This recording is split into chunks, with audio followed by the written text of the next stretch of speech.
వీక్షకులందరికీ నమస్కారం.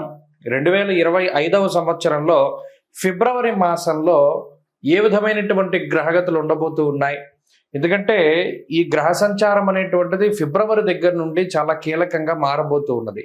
ఉదాహరణకి కుజునికి ఉండేటువంటి వక్రగతి పూర్తయిపోతూ ఉండడం, గురునకు ఉండేటువంటి వక్రగతి పూర్తయిపోతూ ఉండడం, అలాగే గ్రహాల్లో ప్రత్యేకమైనటువంటి మార్పులు ఇవన్నీ వెరసి ద్వాదశ రాశుల పైన పూర్తిగా ప్రభావాన్ని చూపబోతూ ఉన్నాయి. ఉదాహరణకి ఈ మాసంలో ఉండేటువంటి గ్రహస్థితిని గమనిస్తే ఫిబ్రవరి నెల 4వ తారీఖు రాత్రి అంటే 5 వచ్చేస్తుంది. 5వ తారీఖుల గాయతూ గురుని యొక్క వక్రగతి పూర్తయిపోతుంది. ఇప్పటి వరకు వక్రించినటువంటి గురువు ఇక రుజుమార్గంలో ప్రయాణం చేస్తూ తన యొక్క సాధారణ ఫలితాలని ఇవ్వబోతూ ఉన్నారు.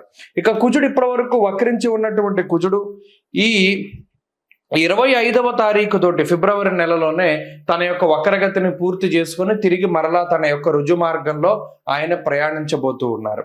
అలాగే రవి మకర రాశిలో సంచారం చేస్తారు 13వ తారీఖు వరకును. ఆ తదుపరి 13వ తారీఖు లగాయితూ కుంభరాశిలో రవి శని గ్రహాల యొక్క యుతి. ఇది కూడా చాలా ఇంపార్టెంట్. అంటే జ్యోతిష పరిభాషలో గురుశనుల యొక్క యుతి, శనికుజుల యొక్క సమసప్తక స్థితి, రవిశనుల సమసప్తక స్థితి, రవిశనుల యొక్క యుతి. ఎందుకంటే ఆ గ్రహం అస్తంగత్వం అయ్యేటువంటి విధానం ఇవంతా కూడా ఈ కొంత ప్రభావాన్ని చూపెడుతూ ఉంటుంది. ఇప్పటి వరకు రవిశనులు కలిసిందిలా సంవత్సర కాలం తర్వాత మరలా ఇప్పుడే రవిశనులు కలిసి ప్రయాణం చేయబోతూ ఉన్నారు. కాబట్టి శుక్రుడు రాహువు కలిసి మీనరాశి యందు ఉండబోతూ ఉన్నారు. ఇలా ఉన్నప్పుడు ఈ ఫిబ్రవరి మాసంలో ద్వాదశ రాశులకు ఏ విధమైన ఫలితాలు కలగబోతాయో మనం తెలుసుకుందాం. ముఖ్యంగా ఈ మాసం అంతా కూడా దేని మీద ఆధారపడింది అంటే గురుడిచ్చేటువంటి ఫలితాల మీదే ఆధారపడి ఉంటుంది. తప్పితే రవిశనుల యొక్క యుతి జరిగినప్పుడు అనగా 13వ తారీఖు దాటిన తర్వాత కూడా ఎక్కువ విషయాలు ప్రభావితం అవుతూ ఉంటాయి. కాబట్టి ఈ విషయాలను నిశ్చితంగా పరిశీలన చేద్దాం.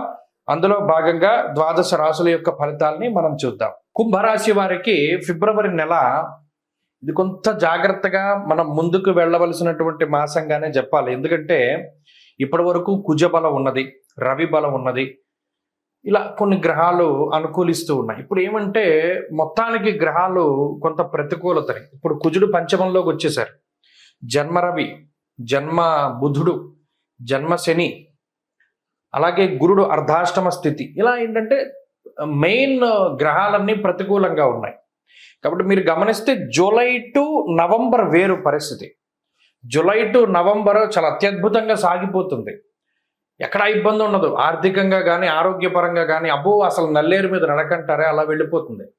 మరి డిసెంబరు జనవరి అంత ఈజీగా నడవల కుంభరాశికి. మీరు గమనించండి, చాలా ఇబ్బందులు పడ్డారు. అంటే అనుకోని సంఘటనలు జీవితంలో జరగడం, అది ఆల్ ఆఫ్ సడన్ కొన్ని విషయాలు అది కొన్ని దెబ్బతీస్తాయి.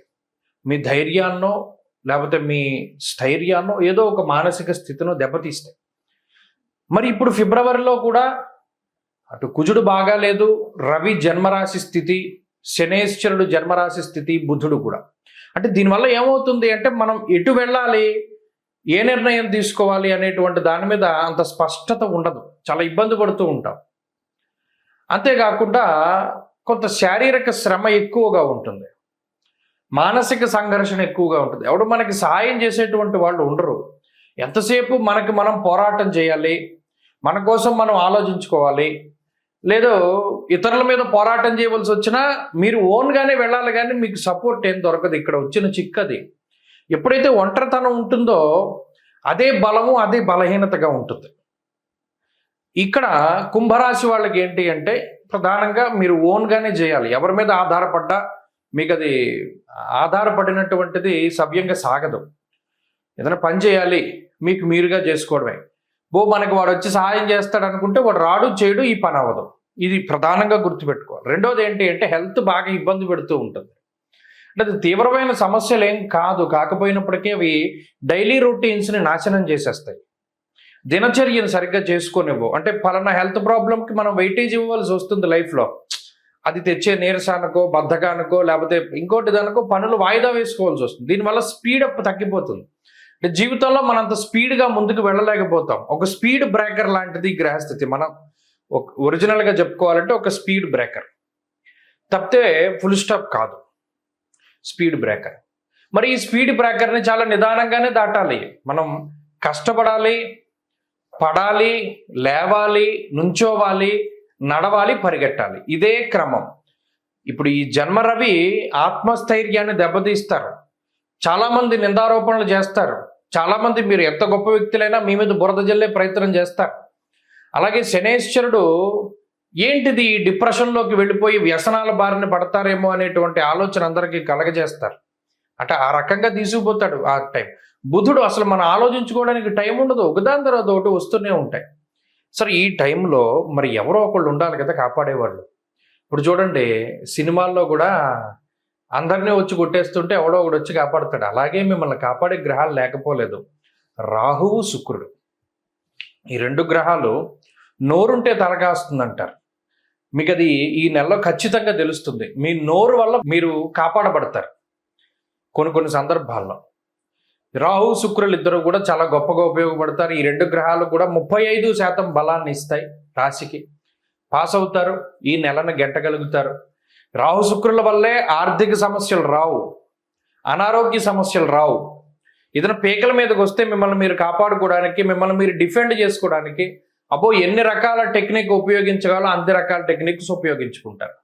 కాబట్టి తెలివితేటల లౌక్యాన్ని ఇస్తాయి.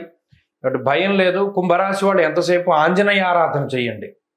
ఆంజనేయ స్వామికి సంబంధించినటువంటి స్తోత్రాలని క్రమం తప్పకుండా పారాయణ చేయండి. ఆంజనేయ స్వామి సింధూరాన్ని ధారణ చేయండి. మంచి ఫలితాలు సంప్రాప్తమవుతాయి. కుంభమేళ 2025 సంవత్సరంలో మొదటి నెలలో వస్తూ ఉన్నటువంటి అతి పెద్ద హిందూ పండగగా మనం దీన్ని చెప్పుకోవచ్చు. కానీ చాలామంది మనలో అంటే కుంభమేళ అనగానే మనకి నాగసాధువులు కనబడతారు. అలాగే ప్రయాగరాజ్లో జరుగుతూ ఉన్నది, భారీ సెట్టింగులు కనబడుతూ ఉన్నాయి. నిజానికి కొన్ని కోట్ల మంది, 40 కోట్ల మందికి పైగా ఈ కుంభమేళాలో పాల్గొంటారు అని చెప్పి అధికారికంగా వినిపిస్తూ ఉన్నటువంటి మాటలు.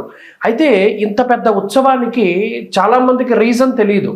అంటే చాలామంది మనలో కుంభమేళానికి వెళ్తున్నాం, మేము స్నానం చేద్దాం అనుకుంటున్నాము, ప్రయాగలో స్నానం చేస్తాము, దాని తర్వాత గయ వెళతాము, దాని తర్వాత కాశీ వెళ్తాము, ఇవన్నీ చెప్తారు.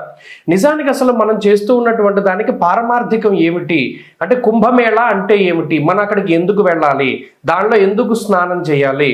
ముఖ్యంగా పేరు చూస్తే కుంభమేళ, ఇది హిందూ పదం. కుంభ అంటే మనం రాసుల్లో కూడా కుంభరాశి మనకి కనబడుతూ ఉంటుంది. ఒక పురుషుడు ఒక కుండని పట్టుకుని నుంచుని ఉంటాడు, అది కుంభరాశిగా ప్రతీతి. అలాగే మేళ అంటే కలయిక. నిజానికి కుంభమేళ అనే పేరు ఎక్కడి నుండి వచ్చిందంటే కుండలో ఉన్నటువంటి తేనె, అంటే దీన్ని ముఖ్యంగా అమృతం కింద చెప్తారు.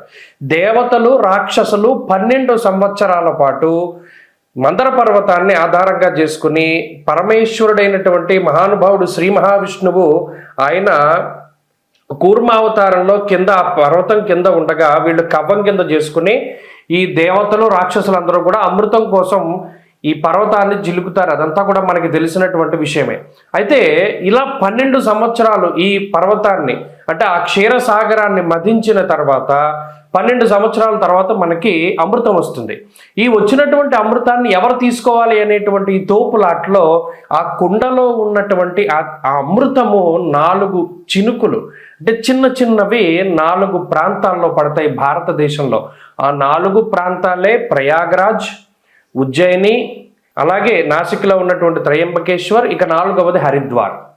మీరు ఎప్పుడైనా చూడండి కుంభమేళాలు జరిగినప్పుడు ఈ 4 ప్రాంతాల్లోనే జరుగుతాయి. దానికి కారణం ఇది. ఆ అమృతం, ఆ కుండ ఏదైతే మహానుభావుడైనటువంటి శ్రీ మహావిష్ణు స్వరూపంలో ఆయన ధన్వంతరి తీసుకొచ్చినటువంటి అమృత కలశం ఉన్నదో దానిలో నుంచి 4 బిందువులు పడ్డాయి భారతదేశంలో ఈ 4 ప్రాంతాల్లో.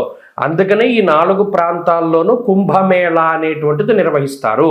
ఫస్ట్ ఆఫ్ ఆల్ ఈ పాయింట్ మనం గుర్తుపెట్టుకోవాలి. ఇక రెండవది, ఎప్పుడెప్పుడు జరుగుతాయండి కుంభమేళా అంటే ప్రతి కుంభమేళా అంటే ఇందులో మనం ఒకటి గుర్తుపెట్టుకోవాలి, 12 సంవత్సరాలకి ఒకసారి కుంభమేళా జరుగుతుంది. అయితే ఇది ఎలా జరుగుతుంది, కాల నిర్ణయం 12 సంవత్సరాలు. ఇప్పుడు మనం గురుని బట్టే మనం పుష్కరాలు వస్తూ ఉన్నాయి. గురుని బట్టి ఎందుకు వస్తాయి పుష్కరాలు, అది కూడా మనం ఆలోచించాలి. మనం గుడ్డిగా వెళ్ళిపోకూడదు. ఓకే గురుని బట్టి పుష్కరాలు వస్తాయి అంటే ఎందుకు వస్తాయి, ఇక్కడ దేవగురుడైనటువంటి బృహస్పతికి సంబంధించినటువంటి మానము ఒకటి ఉన్నది, అంటే కొలత. బారుహస్పత్య మానము అన్నాం. ఇప్పుడు మనం ఉన్నాము చాంద్రమానాన్ని అనుసరిస్తాం. సౌరమానం ఒకటి ఉంటుంది, బారుహస్పత్య మానం ఒకటి ఉంటుంది. ఇలా కాలానికి ఉండేటువంటి కొలమానాలు ఒక్కొక్క గ్రహాన్ని ఆధారంగా చేసుకుని ఒక్కొక్కటి ఉంటూ ఉంటాయి. ఇప్పుడు ఉత్తరాదిలో ఉండేటువంటి కొలమానం అంతా బారుహస్పత్యమానము, సౌరమానము అంటారు.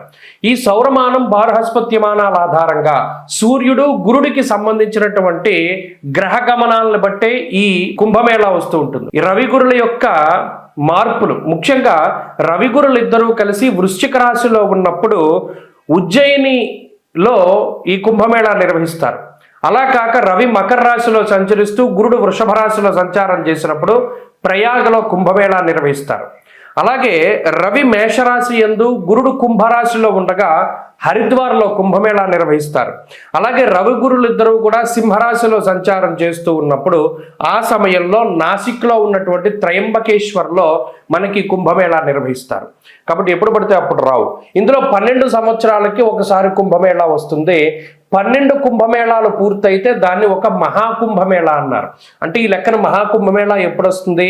12లో 144 సంవత్సరాలకి ఒక్కసారి మాత్రమే మహాకుంభమేళా వస్తుంది.